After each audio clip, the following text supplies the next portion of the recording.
எசேக்கியேல் 16 அதிகாரம் 59, 60 வசனங்கள். கர்த்தராகிய ஆண்டவர் சொல்லுகிறது என்னவென்றால், உடன்படிக்கையை முறித்து போடுகிறதினால் ஆணையை அசட்ட பண்ணின நீ செய்தது போல நானும் உனக்கு செய்வேன். ஆகிலும் உன் இளவயதில் உன்னோடே பண்ணின என் உடன்படிக்கையை நான் நினைத்து நித்திய உடன்படிக்கையை உனக்கு ஏற்படுத்துவேன். ஆண்டவர் என்ன சொல்றாரு? ஒரு உடன்படிக்கை பண்ணார். அதான் நியாயப்பிரமாணம். மோசேயின் மூலமாக, மோசேயின் காலத்தில் ஆண்டவர் ஒரு உடன்படிக்கையை பண்ணார். அந்த உடன்படிக்கையை இஸ்ரவேல் ஜனங்கள் உடைத்து போட்டார்கள். அந்த உடன்படிக்கைப்படி அவங்க நடக்கலை. அதனால கர்த்தரும் அதை உடைச்சி போட்டார். நியாயப்பிரமாணம் ஏன் செயலிழந்து போய்விட்டது? ஒரு ஒப்பந்தம், ஒரு உடன்படிக்கைனா ரெண்டு தரப்பும் அதன்படி நடக்கணும். ஒரு தரப்பு அந்த ஒப்பந்தப்படி நடக்கலனாலே இந்த ஒப்பந்தம் செயலற்று போயிடும், இது ரத்தாயிரும். அதுதான் சட்டம், அதுதான் யதார்த்தம், நடைமுறை. அதான் இப்போ திருமணம் கூட ஒரு ஒப்பந்தம் தான்.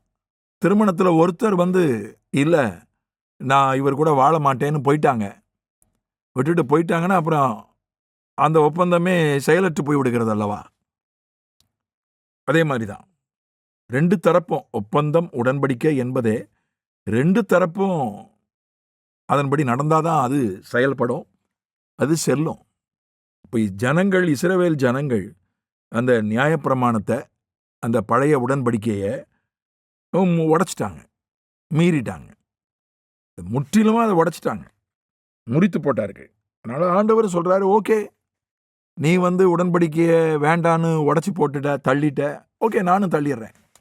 அப்படிதான் அந்த பழைய உடன்படிக்கை, அந்த நியாயப்பிரமாணம் செயலற்று போயிடுச்சு, உயிர் இல்லாமல் போயிடுச்சு. ஆனால் அப்படியே விட்டுறல ஆண்டவர். அவர் ஒரு ஆகிலும்னு போடுறார் 60ஆம் வசனத்தில். ஆகிலும் உன் இள வயதின் உன்னோட பண்ணின என் உடன்படிக்கையை நான் நினைத்து நித்திய உடன்படிக்கையை உனக்கு ஏற்படுத்துவேன். உடைத்து போடக்கூடிய உடன்படிக்கை. நீ உடைச்சிட்ட, நானும் உடைச்சிட்டேன். ஆனால் இனி நான் அப்படியே உன்னை விட்டுற மாட்டேன். இனி உன்னோடு நித்திய உடன்படிக்கை ஏற்படுத்துவேன். நித்திய உடன்படிக்கை. நித்திய உடன்படிக்கைனா நிரந்தர உடன்படிக்கை. நிரந்தர உடன்படிக்கைனா அதை உடைச்சே போட முடியாது, அதை முறிக்கவே முடியாது, அன்பிரேக்கபிள்.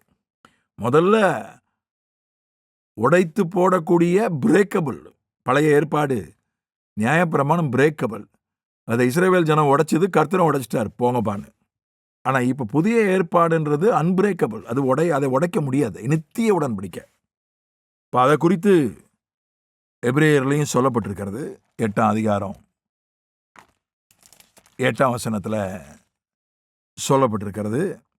அவர்களை குற்றப்படுத்தி அவர்களை நோக்கி, இதோ கர்த்தர் சொல்லுகிறது என்னவெனில், இஸ்ரவேல் குடும்பத்தோடும் யூதா குடும்பத்தோடும் நான் புது உடன்படிக்கையை ஏற்படுத்தும் காலம் வருகிறது. 9 எபிரேயர் 8 அவர்களுடைய பிதாக்களை எகிப்து தேசத்திலிருந்து கொண்டு வரும்படிக்கு நான் அவர்களுடைய கையை பிடித்த நாளிலே அவர்களோட பண்ணின உடன்படிக்கையைப் போல இது இருப்பதில்லை. அந்த உடன்படிக்கையிலே அவர்கள் நிலை நிற்கவில்லையே, நானும் அவர்களை புறக்கணித்தேன் என்று கர்த்தர் சொல்கிறார். 10 அந்த நாட்களுக்கு பின்பு நான் இஸ்ரவேல் குடும்பத்தாரோடு பண்ணும் உடன்படிக்கையாவது, என்னுடைய பிரமாணங்களை அவர்களுடைய மனதிலே வைத்து அவர்களுடைய இருதயங்களிலே அவைகளை எழுதுவேன்.